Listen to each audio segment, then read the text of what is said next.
High masters అందరికీ కూడా ఆత్మీయ ప్రణామాలు. ఈ జోన్‌కి విచ్చేసిన ఆత్మస్వరూపులందరికీ కూడా నా యొక్క హృదయపూర్వక కృతజ్ఞతలు మాస్టర్స్. ముందుగా మనందరి జగద్గురువైన బ్రహ్మర్షి సుభాష్ పత్రి సార్‌కి కూడా కృతజ్ఞతలు తెలుపుకుంటూ ఈరోజు ఒక సెషన్‌ని స్టార్ట్ చేసుకుందాం మాస్టర్స్. ఎంతో చక్కగా మనము చక్కటి గ్రంథం మధ్యాహ్నం పూట స్వాధ్యాయం సిరీస్‌లో భాగంగా మీలో ఇద్దరు సాగర్ సింధూరు సార్ గారు రచించిన ఆ చక్కటి గ్రంథం ద్వారా రోజుకొక టాపిక్ ద్వారా మన ఒక వ్యక్తిత్వం అనేది ఎలా ఉండాలి? మనలో వ్యక్తిత్వం 2 రకాలుగా ఎలా ఉంది? ఒక వ్యక్తిత్వం అంటే మనలోనే ఇద్దరు ఉన్నారు. ఆ ఇద్దరిలో మనకెవరు కావాలో వాళ్ళని సృష్టించుకోవాలి అంటే బలోపేతం చేసుకోవాలి అనంటే, మనలో చేసుకోవాల్సిన ఒక మార్పులు ఏం చేసుకోవాలి అని చాలా చక్కగా ప్రతి టాపిక్‌తో సార్ గారు ఆ జ్ఞానాన్ని అందించారు మాస్టర్స్. ఇప్పటి వరకు డే 6 పూర్తి చేసుకొని ఈరోజు డే 7లోకి ఎంటర్ అయ్యాం మాస్టర్స్. లాస్ట్ ఎపిసోడ్‌లో భాగంగా మనము ఉత్సాహవంతుడు, బద్ధకస్తుడు అని చాలా చక్కగా ఉత్సాహవంతుడికి అవకాశాలన్నీ వస్తాయి. ప్రతి చోట కూడా విజయం ఉంటుంది అనని, బద్ధకస్తుడు సోమరితనంతో ఏం సాధించలేడు అని చెప్పని చాలా చక్కగా తెలుసుకున్నాం మాస్టర్స్. ఈరోజు మనము డే 7లో భాగంగా బ్రతికేవాడు, జీవించేవాడు. అంటే బ్రతికేవాడు అనంటే ఉన్నాము, తిన్నామా, తెల్లారిందా అని చెప్పన్నట్లుగా ఉంటారు కదా వాళ్ళు. జీవించేవాడు అనంటే కష్ట సుఖాలలో నుంచి కూడా జ్ఞానాన్ని పొందుతూ ప్రతి చోట తన ఒక జీవితాన్నంతా కూడా ఆనందంగా స్వీకరిస్తూ జీవించేవాడు మాస్టర్స్. సో ఈరోజు ఈ టాపిక్ ద్వారా జ్ఞానాన్ని అందుకుందాం మాస్టర్స్. Thank you. మనకింత చక్కటి ఈ గ్రంథం అందించిన సాగర్ సింధూరు సార్‌కి కూడా మరొకసారి కృతజ్ఞతలు తెలుపుకుంటూ ఈరోజు క్లాస్ స్టార్ట్ చేసుకుందాం మాస్టర్స్. బ్రతికేవాడు, జీవించేవాడు. ప్రాణాలు నిలుపుకోవడం కోసం శ్వాసించడమే బ్రతకడం అంటే. బ్రతకడం అంటే బ్రతుకుతున్నామనంటే బ్రతుకుతున్నాము అని అంటారు కదా మాస్టర్స్. అంటే ఏముండదనమాట వాళ్ళలో ఒక ఏమంటారు ఎంథూసియాజమ్‌గా కానీ అట్లంతా ఏముండదు. ఉన్నామంటే ఉన్నాం భూమి మీద అన్నట్లు. కానీ భగవత్ స్వరూపమైన నిత్యానందాన్ని ప్రతి క్షణంలోనూ అనుభవించడమే జీవించడం అంటే. అంటే జీవించడం అంటే ఏంటి అనంటే ప్రతి క్షణం కూడా ఆనందమయమైన జీవితాన్ని అనుభూతి చెందడమే. ఆనందంగా జీవించడమే జీవించడం అంటే అని అంటున్నారు. జీవించడం అంటే స్వాగతించడం. ప్రతి దాన్ని కూడా అంగీకరించడం. దాన్ని కూడా అంగీకరించడం. ఈ సమస్తంలో మమైక్యం అవ్వడమే జీవించడం అంటే. మనం సకల విద్యల్లో పండితులం కావచ్చు. ప్రపంచంలో గొప్ప ధనవంతులు కావచ్చు. కానీ ఎక్కడా నేర్పనిది, డబ్బుతో కొనలేనిది ఏదైనా ఉంది అనంటే జీవించే ఒక కళ మాత్రమే.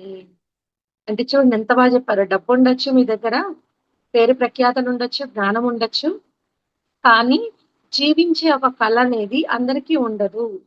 అది కొనుక్కోలేనిది డబ్బుతో. ఒకరు నేర్పిస్తే వచ్చేది కాదు అని అంటున్నారు మాస్టర్స్. దీనిని ఎవరికి వారే స్వయాన నేర్చుకోవాల్సి ఉంది చూడండి. ఇది అన్నింటికంటే అతి విలువైన విద్య. దేనికి సాటిరాని విద్య. ప్రతి మనిషి ఖచ్చితంగా నేర్చుకోవాల్సిన విద్య.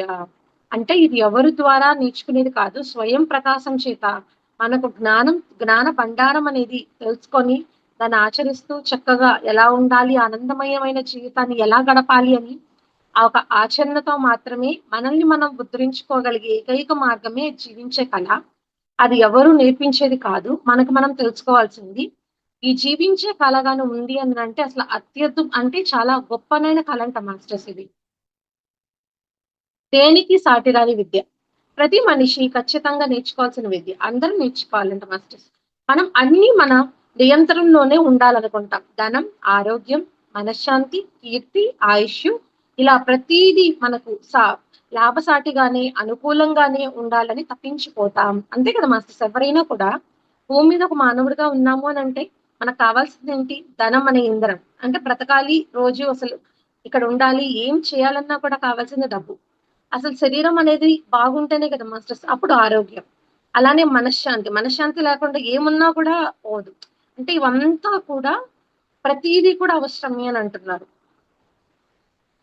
కానీ ఏది మన నియంత్రణలో లేదని తెలిసి నిరంతరం దిగాలు పడిపోతాం.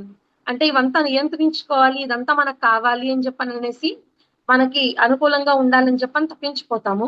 కానీ జ్ఞానం చేత ఏం తెలుసుకుంటామంటే ఇదంతా మన చేతుల్లో ఏం లేదు. దీన్ని నియంత్రించుకోవడం అనేది అవ్వదు అని చెప్పని తెలుసుకుంటామనమాట. ఇలా ప్రతీదీ మనకు లాభసాటిగానే అనుకూలంగా ఉండాలని తప్పించిపోతాం. కానీ ఏది మన నియంత్రణలో లేదని తెలిసి నిరంతరం దిగాలు పడిపోతాం. నిరంతరం సంపూర్ణ ఆరోగ్యవంతుడిగా ఉండాలని భావించి అత్యధిక శ్రద్ధ, వ్యాయామం, తగు జాగ్రత్తలు తీసుకుని ఒకడికి హఠాత్తుగా అనారోగ్యం కలిగితే అతని ప్రయత్నం అంతా విఫలమైందని, ఎంత జాగ్రత్తగా ఉన్నా ఈ అనారోగ్యం ఏంటి అనే భావనలో కృంగిపోతాడు. అంతే కదా మాస్టర్స్. ఇప్పుడు చాలా మంది చూడండి, హెల్త్ కోసం అని చెప్పనేసి యోగాసనాలు చేయడము, ధ్యానం చేయడము, ఆ తర్వాత వాకింగ్‌లు కానీ, ఆ ఫిజికల్ ఫిట్‌నెస్‌గా ఉండేదానికి రకరకాలుగా చేస్తూ ఉంటారు. డైటింగ్ గాని అంతా. కానీ ఎప్పుడైతే అతనికి హఠాత్తుగా అనుకోకుండా అనారోగ్య సమస్య ఏదైనా వచ్చిందనుకోండి మాస్టర్స్, అప్పుడు తనేమంటాడు, ఇంత చేసిన ఇంత ఫిట్‌గా ఉండేదానికి వాకింగు అన్నీ చేస్తున్నాను కార్డియాక్ అవంతా కూడాను. అయినప్పటికీ కూడా ఇలా వచ్చింది అని చెప్పననేసి తను కుంగిపోతాడు కదా! అంటే తన మూలం వెతుకుతాడప్పుడు. ఓహ్! అంటే నేను ఇలా ఫిజికల్లీ నేను ఎక్సర్‌సైజ్ చేసినా, ఏం చేసినా కూడా అనారోగ్య సమస్యని నేను ఆపలేను అనేది. అంటే కర్మతో కూడా ముడిపడి ఉంటుంది కదా మాస్టర్స్. అది చెప్తున్నారు. తాను కోరుకున్న విధంగా తాను ఉండలేకపోయినందుకు నిత్యం దుఃఖవంతుడవుతాడు. కానీ ఒక్క మాట, అనారోగ్యం అనేది ఈ సృష్టిలో లేకపోతే ఆరోగ్యం గురించి స్పృహ ఎక్కడి నుంచి వస్తుంది? అంతే కదా మాస్టర్స్. చాలా రైట్‌గా చెప్పారు గదా! అనారోగ్యం ఇలా ఉంటే ఇప్పుడు ఫర్ ఎగ్జాంపుల్ ఏదైనా ఫ్యాటీ ఫుడ్‌గా, జంక్ ఫుడ్‌గా అట్లా తింటూ ఉన్నాం మాస్టర్స్. అలా తినేదానికి ఫుల్ స్టాప్ అందరూ చెప్తూ ఉంటారు. మనకి తెలుసు. కానీ ఏమంటే మనసు మాయలో పడిపోయి నియంత్రించుకోలేం. సెల్ఫ్ కంట్రోల్ అనేది ఉండదన్నమాట ఫుడ్ హాబిట్స్ మీద. అప్పుడేమైతుంది, ఏదో ఒక జబ్బు, అనారోగ్యం వస్తుంది. వచ్చినప్పుడు ఏం తెలుస్తుంది? ఓహ్! అంటే ఈ అనారోగ్య సమస్య వస్తే ఆరోగ్యం యొక్క విలువ తెలుస్తుంది. అంతే కదా! ఇప్పుడు ఒక మనిషి ఉన్నప్పుడు విలువ తెలీదు. చనిపోయిన తర్వాత విలువ తెలుస్తుంది. డబ్బున్నప్పుడు విలువ తెలీదు. విచ్చలవిడిగా ఖర్చు పెట్టేస్తాం. తర్వాత మళ్ళా డబ్బులు లేనప్పుడు రూపాయి ఎతుక్కుంటాం. అంటే ఉన్నప్పుడు దేని విలువ తెలీదు మాస్టర్స్. లేనప్పుడు మాత్రమే చాలా చక్కగా ప్రతీదీ కూడా జ్ఞానంగా తెలుసుకోగలుగుతాం. ఆరోగ్యంగా ఉండటానికి వ్యాయామాలు అవి చేయాల్సిన అవసరం ఏముంటుంది? అలాగే కష్టాలనేవి లేకపోతే సుఖం ఉండాలన్న ధ్యాస అనేది ఎందుకుంటుంది? భయం లేకపోతే ధైర్యం లేదు. స్వార్థం లేకపోతే నిస్వార్థం లేదు. చీకటి లేకపోతే వెలుగు లేదు అన్న మాట లేదు. అసలు మరణించడం అనేది లేకపోతే జీవించడం అనే ఒక భావనే లేదు. అంటే చూడండి, అంటే ఏం చెప్తున్నారంటే భయము, ధైర్యం అన్ని జంట పదాలు కదా మాస్టర్స్. సుఖము, దుఃఖము, ఆరోగ్యం, అనారోగ్యము. ఆ తర్వాత ఇప్పుడు పగలు, చీకటి. అంటే వాటికంతా ద్వంద్వత్వం భావన ఉంది కదా! అంటే ఒకటి లేకపోతే ఇంకోటి ఉండదు అని చెప్తున్నారు మాస్టర్స్. అంటే దేనికుంది అనంటే, చీకటి ఉంటేనే కదా వెలుగు. ఓకే. సూర్యుడు ప్రకాశం విలువ తెలుస్తుంది. బట్టలు ఆరకపోతే వర్షం పడుతుందనుకోండి, బట్టలు ఆరవు. వాసనొస్తాయి. అప్పుడు సూర్యుడు కావాలి. మళ్ళా సమ్మర్‌లో అంతా కూడా చాలా ఎక్కువ ఎండలుంటాయి. అప్పుడు సూర్యుడొద్దు. ఎందుకంటే సెగెక్కువ. అంటే ఒకదాని ఒక విలువ తెలియాలి మనకి అనంటే, ఆ ఒక విలువ లేని స్థితిలో నుంచి విలువ అయిన దాన్ని మనం ఇంకా చక్కగా తెలుసుకోగలుగుతాము జ్ఞానం చింత అని అంటున్నారు మాస్టర్స్. అంతే గదా! మరణించడం అనేది గాని లేకపోతే జీవించడం అంటే ఏంటి అనేది తెలీదు గదా మనకి. ప్రతికూలత అనేది నిజంగా ఎప్పుడు సానుకూలత వైపే నడుస్తుంది.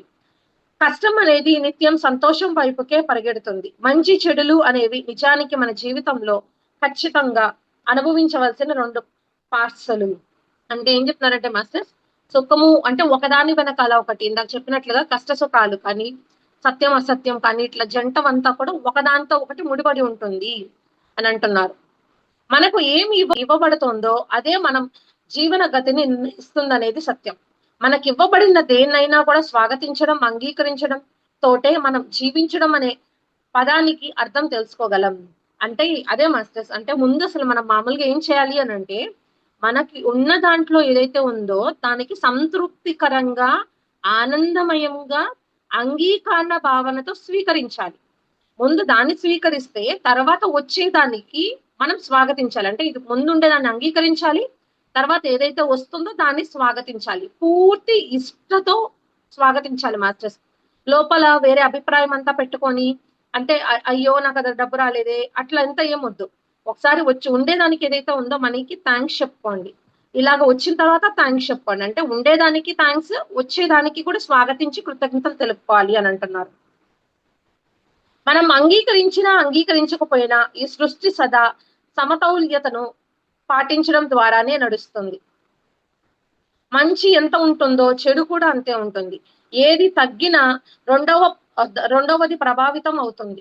దీనినే సృష్టి సమతౌల్యత నిర్ నియమం అంటారు. అంటే అంతే కదా! సమతౌల్యం అంటే బ్యాలెన్సింగే. అంటే ఇప్పుడు ఒకవేళ పాపం పండింది అనుకోండి ఏమైపోతుంది? ఇప్పుడు పాపం పుణ్యం అంతా బ్యాలెన్సింగ్ కదా మాస్టర్స్. అందుకే కదా పత్రిసారి కూడా బ్యాలెన్స్డ్ గా మనము జీవించాలి అని అంటారు కదా. అంటే సుఖంలో గాని, దుఃఖంలో కానీ సుఖం ఉంది కదా అని చెప్పని సుఖపడిపోకుండా, దుఃఖపడుతున్నాం కదా అని దుఃఖపడిపోకుండా బ్యాలెన్స్డ్ గా మధ్య మార్గంలో జీవించాలి అని అంటారు. ఎప్పుడైతే మనము మధ్య మార్గాన్ని జీవించడంలో మనం అలవర్చుకుంటామో, ఎటువంటి ఒడిదుడుకులు కూడా మనల్ని తాకలేవు మాస్టర్స్. ఎందుకు అనంటే రెండిటికి మనము అలవాటైపోయి ఉంటాము కాబట్టి 2 మనకి ఒకటిలాగే అనిపిస్తాయి. అంటే కష్టం వచ్చిందనుకోండి, అప్పుడేమనిపిస్తుంది, ఓకే. కష్టం పోతుంది ఇప్పుడు కాసేపటికి. ఆ తర్వాత మళ్ళా నాకు ఆనందం వచ్చేస్తుంది. ఓకే. సుఖం ఉందనుకోండి, సుఖంలో ఇప్పుడు నేర్చేసుకునింది అయిపోయింది. ఇప్పుడు నెక్స్ట్ బాధేదో వస్తుంది. దాంట్లో నుంచి నేర్చుకోవడం. అంటే ప్రతీదీ కూడా ఎమోషన్‌గా కూడా స్వాగతించి, దాని నుంచి నేర్చుకోవాల్సిందిగా నేర్చుకుంటే ఎలాంటిదైనా కూడా మాస్టర్స్ నేర్చేసుకున్న తర్వాత మనకి ఆ ఒక సమస్య అనేది ఎదురుపడదు. మనం నేర్చుకోవాలి కాబట్టే మనకి అదే సమస్య కొంతమంది చాలా మంది చెప్తూ ఉంటారు. రిపీట్ అవుతూ ఉంది. నాకు అదే సమస్య నేను ఏం చేసినా కూడా అని. రిపీట్ అవుతోంది అనంటేనే ఏంటి మాస్టర్స్ దానికొక సంకేతం. దాని నుంచి నేర్చుకోవాల్సిన ఒక జ్ఞానం, తెలుసుకోవాల్సిన ఒక జ్ఞానం పొందలేదు అనని. సో, ఎప్పుడైతే మనం దాని ద్వారా జ్ఞానాన్ని పొందుతామో అది కటుక్కమని మాయమైపోతుంది మాస్టర్స్. గీతలో భగవాన్ భగవానుని మాటల ప్రకారం మంచి సన్నగిల్లి చెడు పెచ్చు మీరినప్పుడు దాన్ని సమతుల్యం చేయడానికి తాను మళ్ళీ జన్మిస్తానని చెప్పారు. అంతే కదా మాస్టర్స్. ఇప్పుడు శ్రీకృష్ణుడు ఏం చెప్పారు? అసలు కురుక్షేత్ర యుద్ధం అనేది జరిగింది అని అంటే ధర్మస్థాపన కోసమే కదా. సో అలాంటి ధర్మస్థాపన అనేది ఎప్పుడవుతుంది? మంచి అనేది పడిపోయి చెడు అనేది ఎక్కువైపోతే అక్కడ ధర్మస్థాపన కావాలి కాబట్టి ఎప్పుడైతే అలాంటి ధర్మస్థాపన కావాలో అప్పుడు నేను మళ్ళా జన్మిస్తాను అని చెప్పారు కదా శ్రీకృష్ణుడు. అదే చెప్తున్నారు. జనాభా పెరిగిపోతే దాన్ని సమతుల్యం చేయడానికి వరదలు, భూకంపాలు రానే వస్తాయి. అంతే కదా మాస్టర్స్. ఇప్పుడు జనాభా ఎక్కువైపోయింది అనుకోండి, ఆహారము, నీళ్లు ఇవంతా సరిపోవు కదా. ఇప్పుడు మనం ఉండే జనాభాకే సరిపోక, భూమి లేక, పంట సరిగ్గా లేక, అంత ఫెర్టిలైజర్స్ అంతా వాడుతూ, కెమికల్స్ వాడుతూ, హైబ్రిడ్ తింటున్నాం మాస్టర్స్ మనం. అలాంటిది ఇంకా పాపులేషన్ అనేది ఎక్కువ అయిపోయిందని అనుకోండి, ఇంకా వాళ్ళంతా కూడా మనలాగే జీవించారు అని అంటే ఏమవుతుంది? ఎవరికి ఆహారం సరిపోదు, నీళ్లు సరిపోవు. ఈ ప్రపంచంలో ఏముండే ఒక సర్వైవల్ కోసం ఏవైతే కావాలో జీవించడానికి అవేవి కూడా సరిపోవు. అప్పుడు ఇంబాలెన్స్ అయిపోతుంది భూమి మీద. సో దాని వల్ల ఏమైతుంది అని చెప్తున్నారంటే భూకంపాలు, వరదలనేవి రానే వస్తాయి అని అంటున్నారు మాస్టర్స్. సమత్వం లేకపోతే అసలు మనుగడే లేదు. ఖచ్చితంగా ఈ సృష్టిలో ఒక భాగమైన నువ్వు కష్టం, సుఖం, దుఃఖం, ఆరోగ్యం, అనారోగ్యం ఇలా మంచి చెడులను ఖచ్చితంగా సమపాలనలో స్వీకరించాల్సిందే. అందుకేగా మాస్టర్స్ దేన్ని కూడా ద్వేషించొద్దు. ఏదైతే ఉందో దాన్ని యాక్సెప్ట్ చేసి దాంట్లో ఏం నేర్చుకోవాలి అనే ఒక నీతితో ఆ జ్ఞానాన్ని గాని వెతికితే అసలు అది మనకి పుట్టదు మాస్టర్స్ అసలు. చీమ కుడుతోంది. ఆ కుట్టిన దానికి ఏమైతుంది మాస్టర్స్ దద్దొస్తుంది. కాసేపు మళ్ళా పోతుంది కదా. అలానే అయిపోతుంది. మనం కూడా అలవాటు పడిపోతాం. రాటు తేలిపోతారు వీళ్ళ జీవితంలో అని అంటారు కదా. అది ఎప్పుడు అలా అవ్వగలుగుతాము అనంటే, ఆ కష్ట నష్టాలని సమపాలనతో కుంగిపోకుండా ఆనందంగా తొలి అడుగు, ప్రతి అడుగు కూడా ఆనందమయంగా వేస్తూ పోతే గన జీవితంలో ప్రతిరోజు కూడా ఆనందమైన జీవితం గడపగలుగుతాం మాస్టర్స్. అలా స్వీకరించే గుణం లేకపోతే నీవు నశిస్తావు. చూడండి ఏం చెప్తున్నారు. అంగీకరణ భావంతో కానీ స్వీకరించలేకపోతే అంట మనం కుంగి కుసేలైపోతాము అని అంటున్నారు మాస్టర్స్.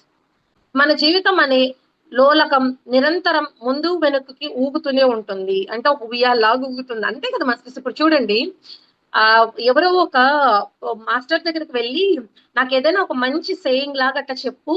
నేను అంటే నాకు కష్టాల గురించి, నష్టాల గురించి అంతా చెప్పి నాకేదైనా ఒక వాక్యం సెంటెన్స్ గా చెప్పు.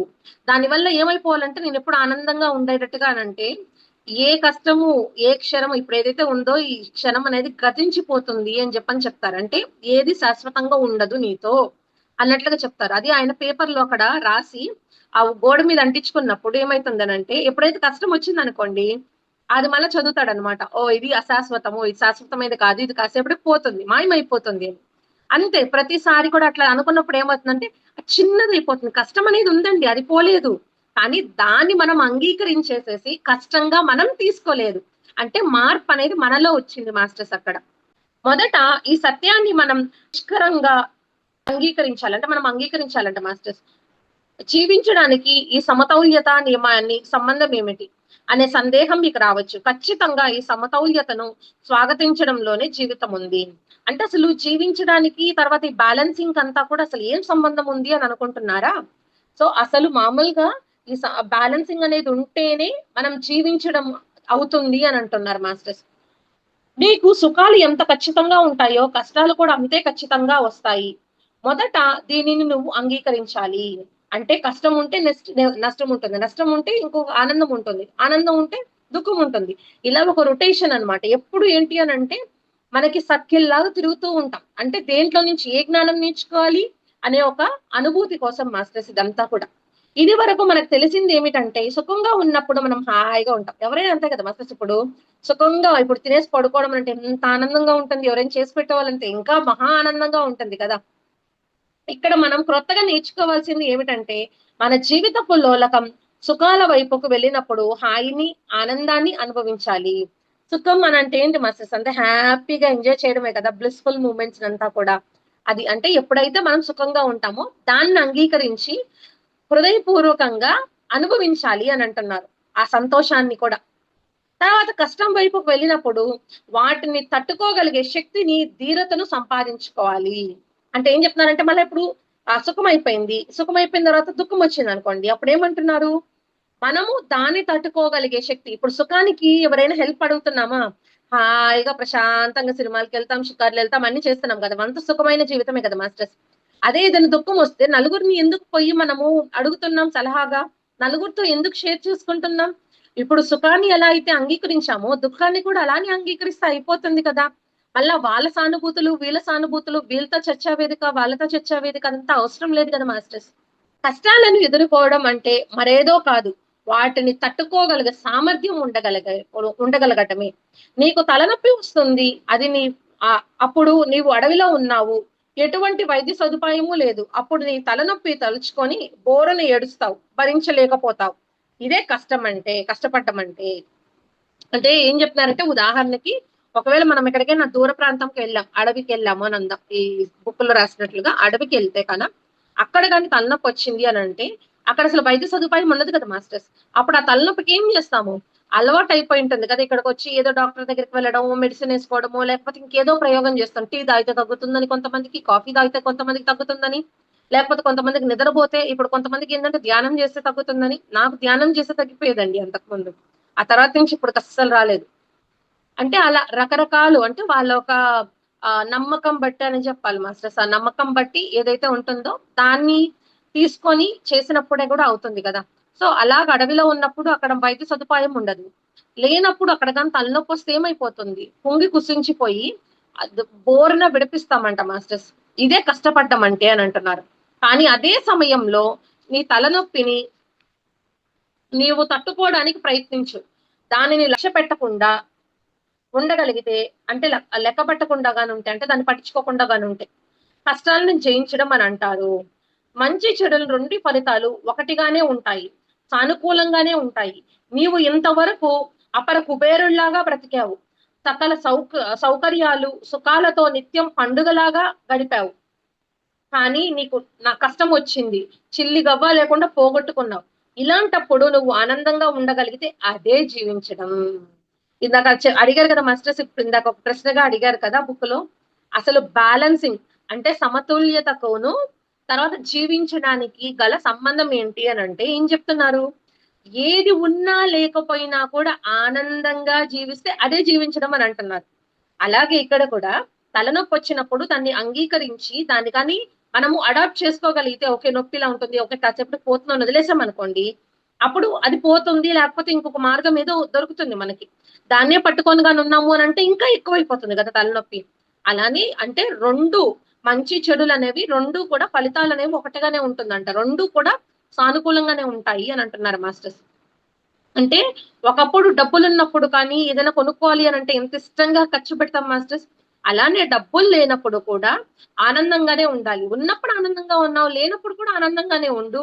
సమతుల్యత అదే బ్యాలెన్సింగ్. అలా ఎప్పుడైతే ఉంటామో అప్పుడే మనం జీవించడం అని అంటామంట మాస్టర్స్. అసల బ్రతుకు మీద భయం అనేది భవిష్యత్తు గురించి ఆలోచనలు, గతం తాలూకు అనుభవాల వలనే కలుగుతుంది. నీకు తీవ్ర అనారోగ్యంగా ఉంది. ఇలాంటప్పుడు నీవు నీ భవిష్యత్తు గురించి ఆలోచించడం మొదలు పెడతావు. నీ ఆలోచనలు నీలో తీవ్ర భయాన్ని కలిగిస్తాయి. నీలో పుట్టిన ఈ ఆలోచనలే ప్రస్తుత అనారోగ్యం కంటే ఎక్కువ నిన్ను భయపెడుతున్నాయి.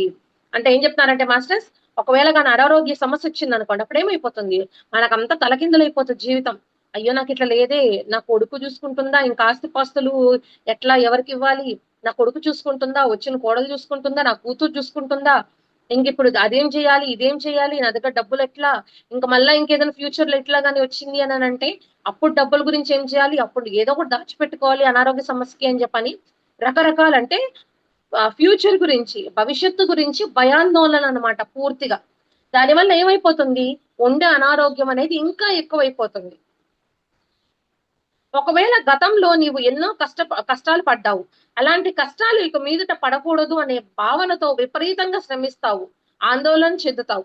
అసలు ఈ ఆందోళన అనేది గతం లేదా భవిష్యత్తును నీ వర్తమానంలోకి తెచ్చుకోవడం వల్లనే వస్తుంది. అంతే కదా మాస్టర్స్! అంటే ఇప్పుడేం చెప్తున్నారంటే, అసలు ఆందోళన, భయము, లేకపోతే అనారోగ్యము ఇవంతా కూడా అసలెందుకొస్తున్నాయి అనంటే, మనం ఒక సరికాని ఒక ఆలోచనలు. సరికాని ఆలోచనలంటే గడిచిపోయిన ఒక గతం అది మార్చలేమని చెప్పి తెలిసినా దాని గురించి ఆలోచిస్తాం. దానివల్ల ఉపయోగం లేదు అని తెలిసినా దాని గురించి ఏదో ఒక ఆలోచనిస్తాం.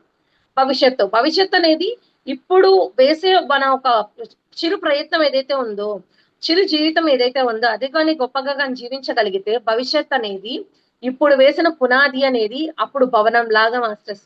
అక్కడ వర్తమానంలో మనం ఎలా జీవిస్తున్నాం. అందుకే పత్రి సార్ అంటారు, "వర్తమానమే నీకు బహుమానం" అనంటారు. అంటే వర్తమానంలో గాని గొప్పగా గాని జీవించగలిగితే అసలు దేని గురించి అసలు ఆందోళన, దిగులు అసలేముండవంట మాస్టర్స్. నిజంగా జీవితాన్ని జీవించడమే. మీరు ఒక చిన్న పని చేసి చూడండి. ఒకే ఒక రోజు నిర్జన ప్రదేశంలోకి వెళ్ళిపోయి, గతాన్ని, భవిష్యత్తుని 100% పూర్తిగా మర్చిపోయి, మీ హోదాను, సౌఖ్యాలను మర్చిపోయి, రేపటి గురించి ఆవగింజంత ఆలోచన కూడా లేకుండా గడపండి. అప్పుడు మీకు అర్థమవుతుంది ఆనందంగా జీవించడం అంటే ఏమిటో. ఇక్కడ మీకు మరో సందేహం రావాలి. భవిష్యత్తు గురించిన భయము, జాగ్రత్త లేకుండా వర్తమానంలో ఎలా పడితే అలా జీవించడమేనా జీవితం అంటే అని. నేను చెప్పదలుచుకునింది బాగా అర్థం చేసుకోండి. ఎలా పడితే అలా జీవించడం కాదు. ఎలాంటి అనుభవాన్నైనా కూడా ప్రస్తుత క్షణంలోకి స్వాగతించండి. రాబోయే క్షణం గురించి ఆలోచించడం మానివేస్తే ప్రస్తుతం నీ దగ్గర ఉండే క్షణం ఉపయోగపడుతుంది. అంటే ఏం చెప్తున్నారంటే, మీరు ఎలా పడితే అలా జీవించండి అని నేను చెప్పట్లేదు. ఈ క్షణంలో నువ్వు ఎలా అయితే ఆనందంగా ఉండగలుగుతున్నావో, ఆ ఆనందంగా ఈ క్షణాన్ని చేరనివ్వకుండా జీవించు.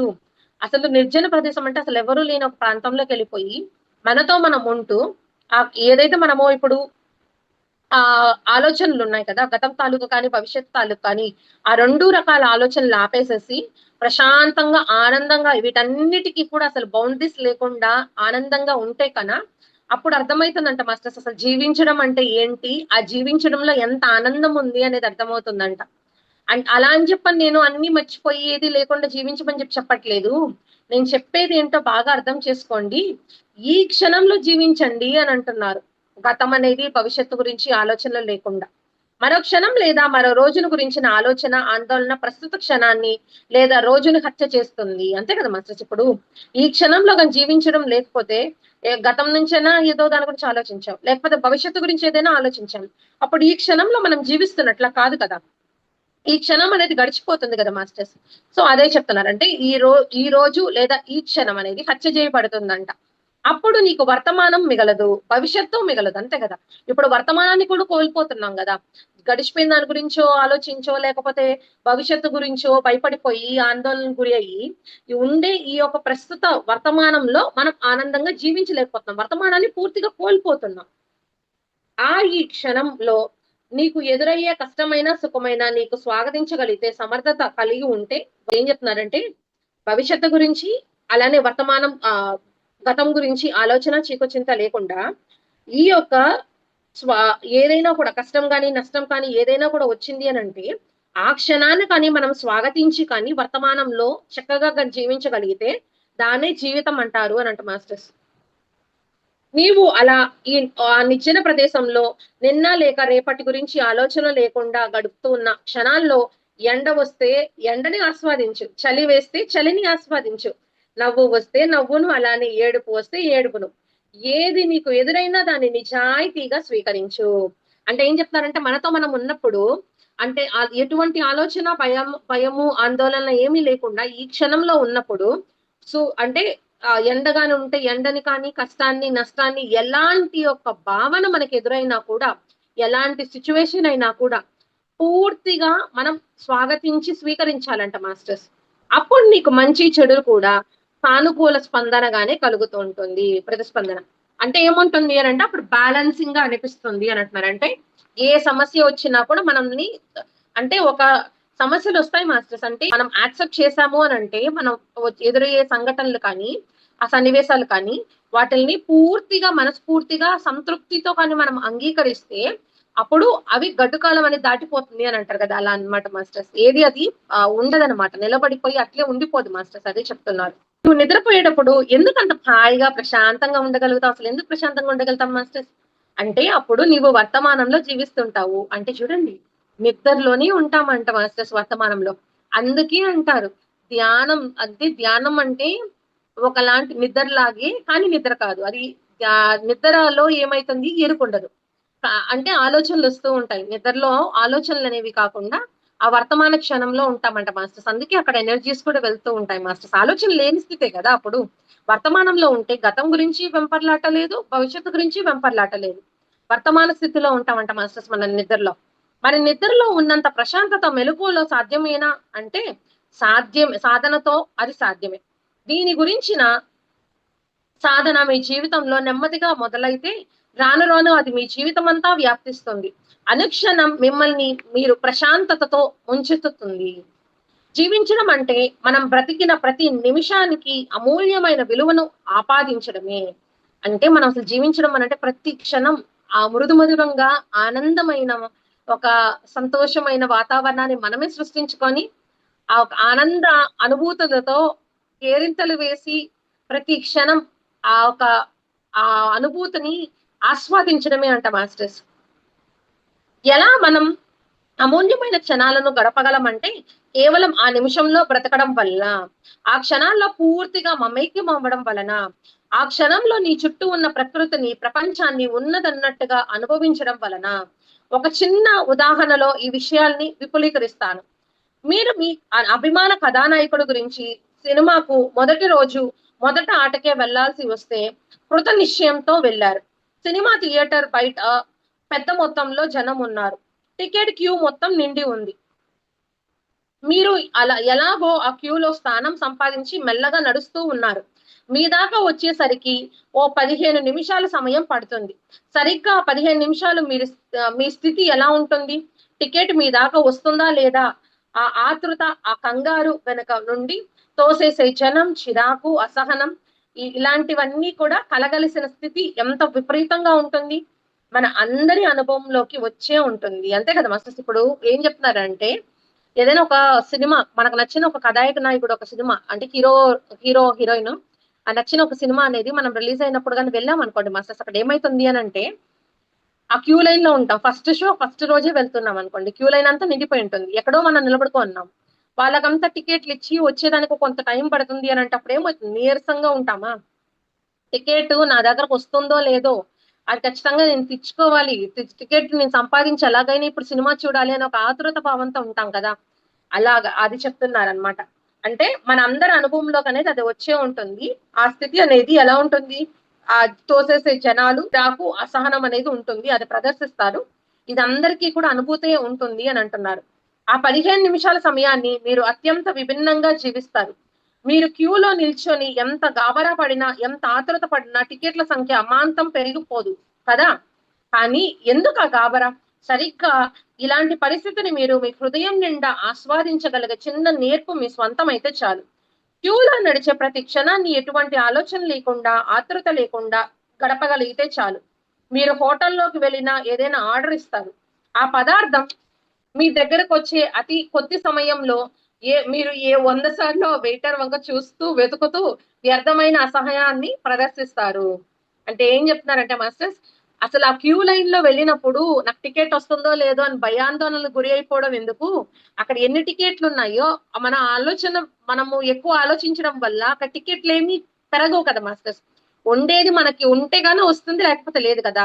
దానికి ఎందుకు అంత గాబరా పడిపోవడము? అసలు క్యూలోనిలోకంట వెళ్ళేటప్పుడు ఎటువంటి ఆలోచన లేకుండా ఆనందంగా గాని వెళ్ళాము అనంటే వస్తే వెళ్తాం సినిమాకి, లేకపోతే ఇంటికెళ్తాం.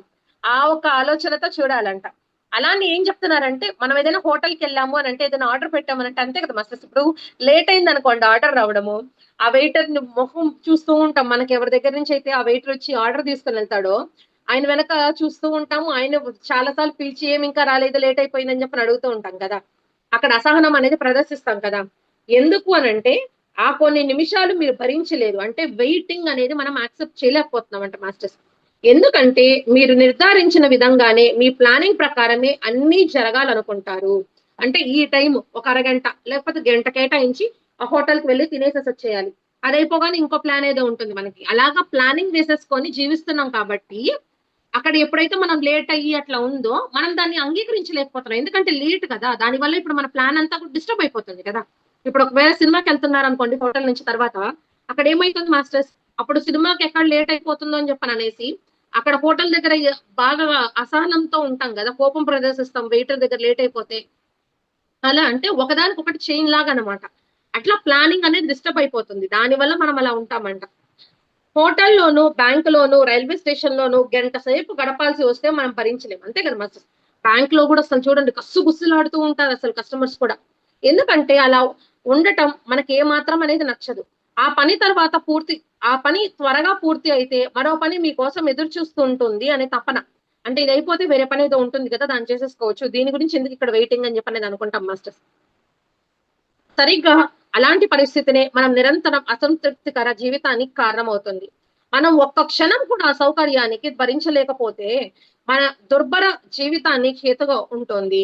అంటే ఏం చెప్తున్నారంటే మాస్టర్స్ అసలు ఒక్క క్షణం కూడా మనము అంగీకరణ భావన లేదంట మాస్టర్స్. దేని లేట్ అవుతుంది. ఆలస్యం అనేది మనం జీర్ణించుకోలేం. ఏమి అనంటే, ఒకవేళ ఇది గాని అయిపోయింది అననంటే, ఈ యొక్క లేట్ అయిపోయింది అనంటే, దాని వల్ల మనలో ఏదో జీవితంలో ఏదో గొప్ప పని అనేది ఆగిపోతుంది అనే ఒక భావంతో ఉంటూ, లేట్ అయిపోతుంది అనే అసంతృప్తికరమైన భావంతో ఉంటాం గాబట్టి, అలా మనం దాన్ని స్వీకరించలేమంట మాస్టర్స్. మనం అన్నీ త్వరగా అయిపోవాలనుకుంటాం. కానీ 24 గంటలు గడపడానికి 24 గంటల సమయం ఖచ్చితంగా దాటాల్సి ఉంది. అంతే కదా మాస్టర్స్. ఇప్పుడు ఎక్కడికైనా వెళ్తే తొందరగా అయిపోవాలి, తొందరగా చేసేసుకోవాలి పని అని చెప్పని చకచకా పరిగిస్తూ ఉంటాము. 24 గంటలనేవి ప్రతి ఒక్కరికి కామనే గదా! మన వల్ల అవుతుందా? తగ్గించేదానికి అవ్వదు కదా! దాన్ని యాక్సెప్ట్ చేస్తున్నాం గదా! రోజుకి 24 గంటలుంటుంది. ఇంతసేపు నిద్రపోతాం, ఇంతసేపు తింటాం, ఇంతసేపు పని జేస్తాం. ఉదయాన్నే లెయ్యాలి. ఇవన్నీ మనము యాక్సెప్ట్ చేసేసాం గదా! రోజుకి 24 అవర్స్ అనేది. అలాగే మనం ఆతృత పడ్డామన్నా, ఆ ఆతృత పడ్డామని జెప్పని ఆ 24 గంటల్ని 18 గంటలుగా ఏం కుదుర్చుకోబోవు గదండీ! ఈ భయానక దృక్పథాన్ని మనం నిక్కచ్చిగా నిర్మూలించాలి. మీరు వేచి ఉండవలసిన పరిస్థితి వస్తే ఆ సమయాన్ని మీరు ఆలోచన రహిత స్థితిగా మార్చుకోవాలి. ఆలోచనలే మనిషి ప్రశాంతతకు గొడ్డలి పెట్టినటివి. అవి మనల్ని సహజ స్థితిలో బ్రతకనివ్వవు. ఆలోచనలు పూర్తిగా మనల్ని అదుపులోకి తీసుకుంటాయి. ఇష్టారాజ్యంగా అవి మనల్ని వాటి రాజ్యంలో కోతుల్లాగా ఆడిస్తాయి. ఇలాంటి ఆలోచనల వల్ల వేదనలు తప్పక భరించాల్సి వస్తుంది. ఆలోచనలనేవి గొలుసుగా ఓ ప్రవాహంలా ఒకదాని తర్వాత ఒకటి మన మస్తిష్కాన్ని ఆక్రమిస్తూ ఉంటాయి. ఇది మనల్ని ఆందోళన అనే ఒక బావిలోకి నెట్టి ఊపిరాడకుండా చేస్తుంది. అంటే ఏం చెప్తున్నారంటే మాస్టర్స్, ఆలోచనలనమాట. అంటే అక్కడ ఉంటే వీటింగ్ ఎందుకు చేయలేకపోతున్నాము అనంటే మన మనసు చెప్తూ ఉందక్కడ. మనసు మన కంట్రోల్‌లో లేదు. మనసు కంట్రోల్‌లోకి మనం వెళ్ళిపోయాం. అప్పుడు అదేం చేస్తుంది, మనల్ని ఒక తోలుబొమ్మల ఆటలాగా ఆడిస్తోంది. ఈ పనైపోతుంది, టైం అయిపోతుంది. ఇక్కడ గాని ఉన్నాము అనంటే ఇంకో పనేదో ఆగిపోతుంది. అక్కడికి గాని వెళ్ళాము అనంటే ఆ పనైపోతుందేమో, అది చేయాలి గదా! తర్వాత ఇన్నిన్ని పనులున్నాయి కదా! ఇంకా రకరకాలుగా మాస్టర్స్ అంటే అక్కడ ఆ ఒక సమయం అనేది మనము వెయిట్ చేస్తున్నాము అనంటే, ఆ బుర్రలోని ఆలోచనలు ఎన్నెన్నో వచ్చేసేసి అసలు ఇష్టారాజ్యంగా ఏలి, వాటిల్ని అంటే అసలు మనము ఎందుకు ఇంత అసలు వెయిట్ చేయాలి అనే ఒక భావన అనేది మనలో ప్రేరేపితం చేసేస్తూ ఉంటుంది మాస్టర్స్. అంటే అన్ని యాంక్సైటీ లెవెల్ అంతా కూడా పెరిగిపోతుంది. కోపం వచ్చేస్తుంది. ఎమోషన్స్ ఇంబాలెన్స్ అయిపోతాయి. అన్నీ అంటే ఇంబాలెన్స్డ్‌గా అయిపోతుంది. అది ఎలా అంటే, ఒక బావిలోకి గాని నెట్టేసేస్తే అది మనిషి ఎట్లా చచ్చిపోతాడు. ఆలోచనలకు కూడా మనం తావిస్తే మాస్టర్స్ అలానే మనల్ని మింగేస్తాయి ఆలోచనలు. ఆలోచనలు మనం మింగేయాలి. దాని పేరే ధ్యానము. ఆలోచనలు గాని మనం మింగేసామంటే మనం శూన్యం. అంటే మనం చచ్చిపోవాల్సిందే ఇంక. ప్రియమిత్రులారా, ఆలోచన రహిత స్థితి అంటే మనం మన ప్రస్తుత నిమిషాన్ని అనుభవిస్తున్నామని అర్థం. ఉన్నది ఉన్నట్టుగా ఈ లోకంతో జీవిస్తున్నామని అర్థం. దీనినే ధ్యానం అని కూడా అంటారు. అంటే ధ్యానం గురించి మనకు తెలిసిందే కదా మాస్టర్స్, అది చెప్తున్నారు. ఆలోచన రహిత స్థితిలో ఉండాలి. మానవ జన్మ పరమావధి నిరంతర ధ్యానంలో ఉండడమే. మీరు బాగా ఆలోచించండి. మీరు స్నానం చేస్తున్నప్పుడు, భోజనం చేస్తున్నప్పుడు, కారు నడుపుతున్నప్పుడు ఎక్కడ ఉంటారు? గతంలో కానీ, భవిష్యత్తులో కానీ. ఖచ్చితంగా వర్తమానంలో మాత్రం ఉండరు. ఇలా ఉండకపోవడమే మన సమస్త ఆందోళన జీవితానికి కారణం. ఎప్పుడైతే మీరు స్నానం చేస్తున్నప్పుడు స్నానాన్ని మాత్రమే చేస్తారో, ఎప్పుడైతే భోజనం చేస్తున్నప్పుడు భోజనాన్ని మాత్రమే చేస్తారో, అప్పుడే మీకు శాంతి అనేది లభిస్తుంది. నిజానికి ఆ క్షణంలో జీవించడమే పరమానందం దాగి ఉంది. మీరు ఖచ్చితంగా ప్రయత్నించాల్సిన విషయం అది. అంటే ఏం చెప్తున్నారంటే, స్నానాన్ని చేసినా, వంట చేసినా, ఏ పని చేసినా కూడా పూర్తి భక్తి శ్రద్ధలతో, అంటే భక్తి శ్రద్ధలతో అంటే అక్కడ మన ఎరుకతో ఏ పని అయితే చేస్తున్నామో అక్కడ ధ్యాస లగ్నం చేసి చేయాలంట మాస్టర్స్. అలా చేయకపోతే ఏమైతుందనంటే మళ్ళీ ఆలోచనలు వచ్చేస్తాయి. ఆలోచనలు వస్తే ఏమైపోతుంది? ఆలోచనలకి ఇంకా చిక్కుముళ్ళలాగా ఒకదానికి ఒకటి గొలుసుకట్టులాగా, నదీ ప్రవాహం లాగా నీళ్లు పైనుండి నీళ్ళు కిందకి ఎట్లా వస్తాయి, కిందుంటే నీళ్ళు ఇంకొంచెం కిందకి పోతాయి కదా, అలాగే గొలుసుకట్టులాగా పైనుండే ఆలోచనలు కిందకి, కిందుండే ఆలోచనలు ఇంకా కిందకి, అంటే రకరకాలుగా చైన్ యాక్షన్ లాగా తిరుగుతూ ఉంటాయి మాస్టర్స్. ఇంకా దాని నుంచి మళ్ళా ఎన్నో వేలు లక్షల ఆలోచనలు అనేవి సృష్టించబడతాయి. ఇంకా మనకి ఇంకా దాని నుంచి ఏమైపోతుంది, భయాందోళనలనే వచ్చేస్తాయి. అలా కాదంట మాస్టర్స్ మనం ఉండాల్సింది. ధ్యాన స్థితి ఏదైతే మనం ధ్యానం చేస్తున్నామో ఆ ధ్యాన స్థితి ప్రతి క్షణం ఏ పని చేసినా కూడా మనస్ఫూర్తిగా అక్కడ మన ధ్యాస లగ్నం చేసి గాని చేయగలిగితే అప్పుడు మనం పరమానందాన్ని కలిగి ఉంటామంట మాస్టర్స్. ఖచ్చితంగా మనం ఇదందరం కూడా ప్రయత్నించాలంట. వేకువనే సూర్యోదయాన్ని ఓ 10 నిమిషాలు ఏ ఆలోచన లేకుండా నిండుగా ఆస్వాదించండి. కాఫీ తాగేటప్పుడు ఆ కాఫీ రుచిని, ఆ సందర్భాన్ని నిండుగా ఆస్వాదించండి. భోజనం చేస్తున్నప్పుడు భోజనాన్ని సంతృప్తికరంగా ప్రతి ముద్దను రుచిని, కమ్మదనాన్ని, శక్తిని అనుభవిస్తూ భోజనం చేయండి. అంటే చూడండి, కాఫీ తాగేటప్పుడైనా కూడా ఉదయం సూర్యుడిని అట్లే చూస్తూ, కొంతమంది సూర్యుడు సన్ గ్లేజింగ్ చేస్తారు కదా మాస్టర్స్. అంటే సూర్యుడిని మన కళ్ళతోని చూస్తారనమాట. ఉదయం అయితే అంత ఎక్కువ ఎండ ఉండదు కదా, సో అప్పుడు చూస్తారు. చూసినప్పుడు ఏమైతుందంటే డి విటమిన్ వస్తుంది, కళ్ళకు కూడా మంచిది, ఆ ఎనర్జీస్ కూడా వస్తాయి అని చెప్పని అనేసి. అలా అంటే ఏ పని చేసినా కూడా పూర్తిగా అంగీకార భావంతో ఆ పని మీద ధ్యాస లగ్నం చేసి చేయమంటున్నారు. సంతృప్తికరంగా పూర్తిగా ఇష్టాంతో చేయాలంట మాస్టర్స్. మీరు బస్ స్టేషన్ లో బస్సు కోసం వేచి ఉన్నప్పుడు ఆ సమయంలో పూర్తిగా మీ ఆలోచనలను చంపేయండి. ఏదేదో ఆలోచనలు వస్తాయి. లేట్ అయిపోతుందేమో, వెళ్తే అక్కడికి వెళ్ళే లోపల మళ్ళా అక్కడి నుంచి మళ్ళీ ఇంకో చోటుకు వెళ్ళాలి, ఆ బట్టలు వేస్తున్నామే, వంట ఎప్పుడు చేయాలి, పిల్లలు ఉన్నారే, భర్త ఉన్నాడే, వాళ్ళే మరుస్తారు, అంటే రకరకాల ఆలోచనలు మాస్టర్స్. అసలు ఆది అంతం ఉండదు మాస్టర్స్ అసలు ఆలోచనకి. ఎక్కడో అసలు తునాప్రాయంగా ఏదో ఒక ఆలోచన అనేది కొన్ని లక్షల కోట్ల ఆలోచనలకు మూలమైపోతుంది. కేవలం మీ చుట్టూ ఉన్న వాతావరణాన్ని, శబ్దాలను శ్రద్ధగా వినండి. మీ బుర్రలో ఒక్కటంటే ఒక ఆలోచన వచ్చినా వెంటనే మళ్ళీ మీతో మీరు గడపడానికి సిద్ధం అవ్వండి. మీరు అసహజ స్థితిలోనూ, చిరాకు పడుతున్న సందర్భంలోనూ ఒక్క క్షణం ఆగి ఆ అసహనం, ఆ చిరాకు ఖచ్చితంగా నాకు అవసరమా, వీటిని నిలిపివేసి ఈ క్షణాన్ని నేను ఆనందించగలను అనే గొప్ప ఆలోచనను నిరంతరం సాధన చేయండి. ప్రతిరోజు, ప్రతి గంట నేను ఈ నిమిషాన్ని ఆనందించాలి అనే ఒక భావంతో గుర్తు తెచ్చుకోండి. ఒక రోజులో పలుమార్లు ఇది చేయండి. రెండవ రోజు మీ మెదడులో చల్లదనం, మీ హృదయంలో ప్రశాంతత, ఎనలేని విశ్రాంతిని, హాయిని మీరు సూటిని 100% అనుభవించి తీరుతారు. అంటే ఏం చెప్తున్నారంటే మాస్టర్స్, సూటిగా మనము ఏ పని చేసినా కూడా ఆ గొప్ప భావనతో చేయాలంట. అంటే ఇప్పుడు ఫర్ ఎగ్జాంపుల్ మనం ఏమైనా కూడా అంటే ఇప్పుడు మనం చేస్తుంటే ప్రతి పని కూడా ఆనందంగా చేస్తున్నామని చెప్పని ప్రతి క్షణాన్ని, ప్రతి నిమిషాన్ని కూడా అలాగే మనం రిపీటెడ్ గా చెప్పుకోవాలంట. ఏమని? ఇట్లాగా నాకేదైనా అసహనం ఉంది, లేకపోతే కోపం ఉంది. నాకు ఇప్పుడు కోపం అనేది అవసరమా? నాకిప్పుడు ఆవేశం వచ్చింది. నాకు ఇప్పుడు ఆవేశం అవసరమా? అంటే మనం రిపీటెడ్ గా సరికాని ఒక భావాల్ని వ్యక్తపరిచేటప్పుడు నాకు ఇది అవసరమా అనే ఒక ప్రశ్న వేసుకుంటే అది అవసరం లేకపోతే అది ఆపేసుకుంటారంట మాస్టర్స్. అలాగా మనం ఒక సాధన ప్రక్రియ లాగా మనల్ని మనం స్వాధ్యాయం లాగే కదా, ఏది ఎక్కువ ఉంది అని చెప్పని తెలిసినప్పుడే అది తగ్గించుకోగలుగుతాం. ఏది ఎక్కువ ఉంది, ఏది తక్కువ ఉంది అనేది తెలుసుకోలేకపోతే, మన గురించి మనకు పట్టు లేకపోతే మనం ఎదగలేం మాస్టర్స్. సో, అందువలన మనము ప్రతిరోజు కూడా సాధనలాగా అంటే మన మైండ్ సెట్‌కి చెప్తున్నాం. నాకిది వద్దు ఆపేయి. 2 సార్లు చెప్పాం, 3 సార్లు చెప్పాం, 10 సార్లు లేకపోతే 50 సార్లు. 51 దానికదే కంట్రోల్ అయిపోతుంది. ఎందుకనంటే మనం ఒక ఈ కాన్షియస్ మైండ్‌కి చెప్పాం. ఏమని? నాకు ఇది అవసరం లేదు ఆపేయి అని. ఒక్కసారికే ఇనకపోవచ్చు. ఎందుకు అనంటే అంతకుముందు వరకు అలవాటయిపోయి ఉంటుంది గదా! అలవాటనేది పోను పోను మనం ఈ రకంగా అలవాటు మారుస్తున్నాం మాస్టర్స్ అక్కడ. ఇంకేం లేదు. మన జీవితం అమూల్యం, అద్భుతం, మళ్ళీ మళ్ళీ రాని మహాదవకాశం. ఇలాంటి జీవితాన్ని అమృత తుల్యం చేసుకోవడానికి మనం ఇక్కడున్నాం. మన పరిస్థితులను మనపై నియంత్రణ చేసే అవకాశాన్ని మనం వాటిని ఎంత మాత్రమూ ఇవ్వకూడదు. ప్రతి నిమిషాన్ని మీ అదుపులో ఉంచుకోండి. ప్రతి సన్నివేశాన్ని మీరే యజమానిగా ఉండండి. అంటే అందుకే మనకి ఇష్టతో ఇండిపెండెంట్‌గా మనకి నచ్చినట్లుగా జీవించాలి. మన జీవితానికి మనమే యజమాని మాస్టర్స్. ఎవరు మనల్ని రూల్ చేయకూడదు. మనకు నచ్చినట్లుగా జీవించాలి. ఎందుకనంటే జీవితం అనేది ఈ శరీరం తీసుకున్నప్పుడు ఈ శరీరాన్ని ధరించే అవకాశం నాకు ఈ జన్మలోనే వచ్చింది. మళ్ళా ఇంకో జన్మకి ఈ యొక్క కర్మ ఫలితాలు ఏవైతే ఉన్నాయో దాని నుంచి తీసుకొనొచ్చినప్పుడు ఎలా జీవిస్తామో తెలీదు కదా! అసలు చుట్టుపక్కల వాళ్ళు ఎలా ఉంటారో, అసలు మన దేహం అనేది ఎలా ఉంటుంది, అవిటిగా ఉంటుందో, కుంటిగా ఉంటుందో తెలీదు.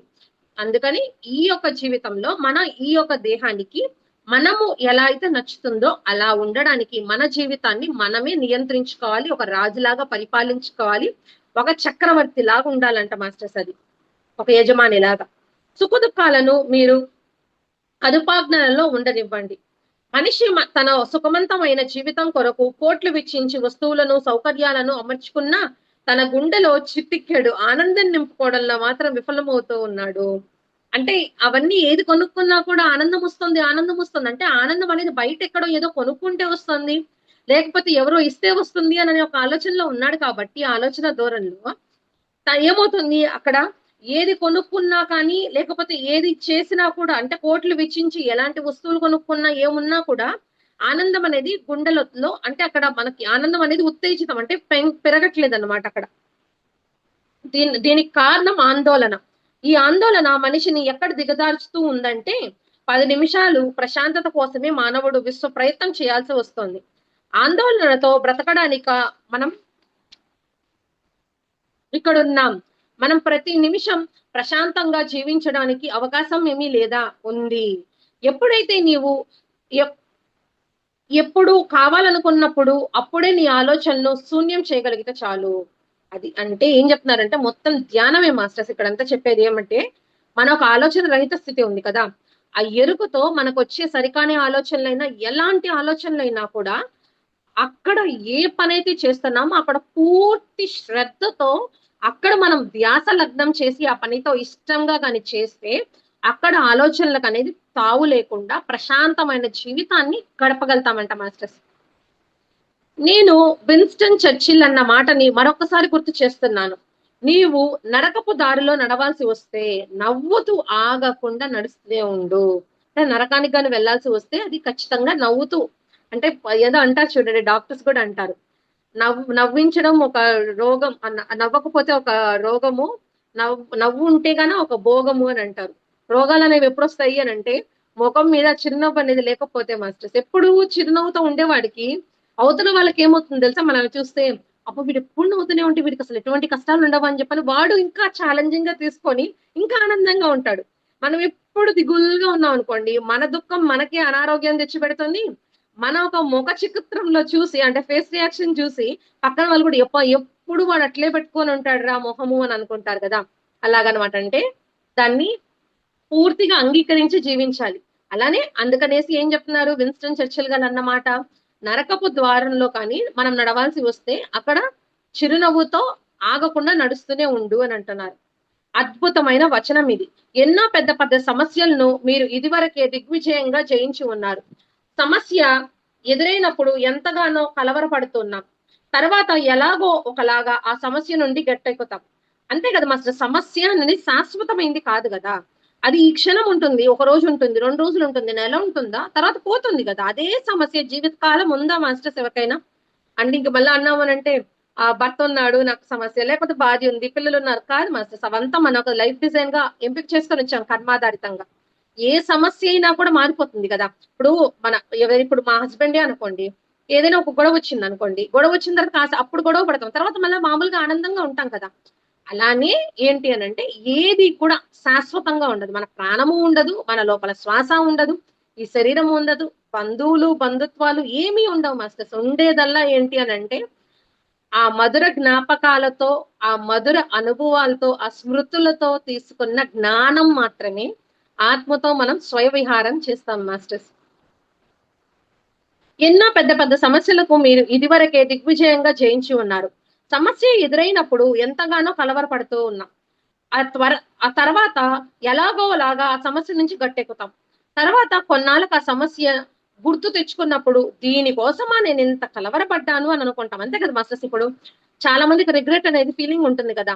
ఓహ్! దీని వల్లనా నేను అంతకుముందు ఎప్పుడైనా తలుచుకున్నాం అనుకోండి కూర్చొని, మనము పడిన దిగులు చూసి, ఆ బాధ చూసి మనకే ఏమంటారు, దీనికా నేనింత ఏడ్చాను, దీనికా నేనింత బాధపడ్డాను, దీనికా నేనింత కలవరపడ్డాను అని మనకే అనిపిస్తుంది.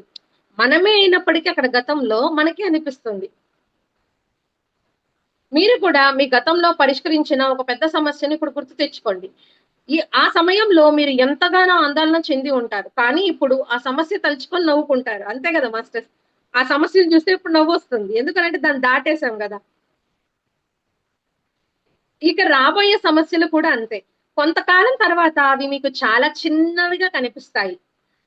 జీవితంలో సుఖమైన, దుఃఖమైన అంతే. దాని తీవ్రత అది మొదలైనంత కాసేపు మాత్రమే ప్రభావం చూపిస్తుంది. ఆ ప్రభావం ఎన్నటికి అలాగే ఉండబోదు. అంతే కదా మాస్టర్స్, ఎళ్ళిపోతుంది కదా.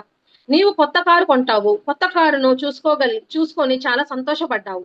కానీ ఒక 5 సంవత్సరాల తర్వాత నీ పాత కారుని చూసుకొని అంతే సంతోషపడగలుగుతావా అంటే 5 ఇయర్స్ ముందు గాని కారు కొని 5 ఇయర్స్ తర్వాత, అంటే ఈరోజు కొన్నామనుకోండి ఒక కారు, ఏదైనా వస్తువు కొన్నాం, లేకపోతే ఒక ఇల్లు కొన్నాం. ఆ కొనేటప్పుడు ఉండేంత సంతోషము ఒక సంవత్సరం తర్వాత ఉంటుందా? ఉండదు. అదే కదా అశాశ్వతమైంది. దానికోసమే కదా మనం ఇప్పుడు జీవిస్తూ ఉన్నాం. దాన్ని బ్యాలెన్స్ చేసుకునే దానికే కదా మాస్టర్స్ అంటే, ఉన్నప్పుడు ఎట్లయితే ఉందో దాన్ని సద్వినియోగం చేసుకొని ఆనందంగా జీవించాలి అనే మొత్తం చెప్తున్నారు మాస్టర్స్.